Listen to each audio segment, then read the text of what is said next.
বন্ধুরা দেখতে পাচ্ছেন এখানে একটা পালকি আছে। দেখেন পালকির ভিতর কি, পালকির ভিতরে বউ আছে। বৌমা, আপনার নাম কি? আমার নাম পালকি। আপনি কি করেন? জামাইয়ের জন্য ওয়েট করতেছে বউ। আপনি কি লেখাপড়া করেন? আপনি কোন ক্লাসে পড়েন? আপনার বয়স কত?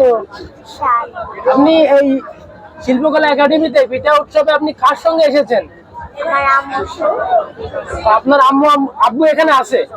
এই যে পালকিটা, এই পালকিটা কি আপনাদের নাকি? আপনার কি স্বপ্ন ছিল এই পালকিতে এখানে আসার? একটু একটু বলেন দিন দেখি।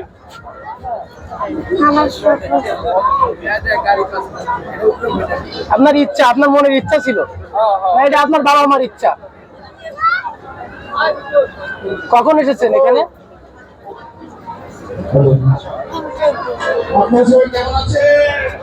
বন্ধুরা দেখতে পাচ্ছেন ছোট্ট একটি কুকি বউ সেজে এসেছে এবং তার বাবা মা এই যে পালকি করে তাকে এখানে নিয়ে আসছে। এটা শিল্পকলা একাডেমি ঢাকা। তো সবাইকে ধন্যবাদ। দেখেন